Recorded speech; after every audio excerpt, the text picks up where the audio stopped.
Hello, this is Geoff Volker with In-Depth Studies, and today we're looking at Matthew chapter 5, verses 43 to 45. This is the Sermon on the Mount, and in the Sermon on the Mount, Jesus is giving us sort of a sneak preview as to what it's like to be living in the real kingdom.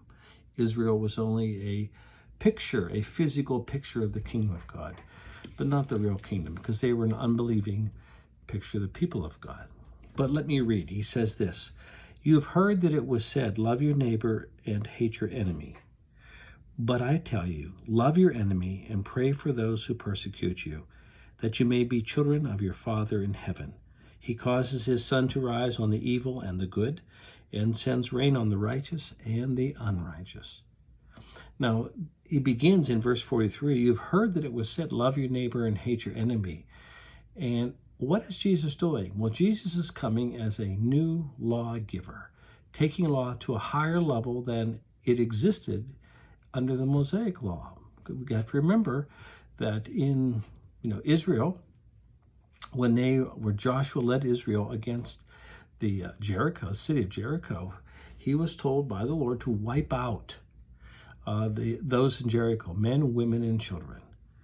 So in that sense, then, the city of Jericho did not qualify as your neighbor. And in Numbers 35, the Mosaic law talks in terms about the city of destruction, the city of refuge. There was 3 cities of refuge that if you accidentally killed somebody, you could flee to that city and have your case heard. Well, the idea was that if you accidentally killed somebody, then the avenger of blood, a relative of the person who died, if they could get to you before you reach that city of refuge, they could kill you and not be sinning. So then the definition of neighbor, love your neighbor as yourself, which is Leviticus 19:18, they would not qualify as neighbor. So what we see in the Mosaic law, even though love your neighbor as yourself is clearly there in Leviticus 19:18, the definition of neighbor is very narrow. Whereas when Jesus comes, he now takes the definition of neighbor and he broadens it. He says, you are to love your enemies now.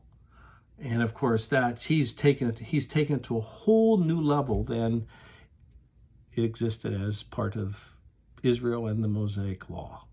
So Jesus came as the new lawgiver. Thanks so much. You take care now. Bye-bye.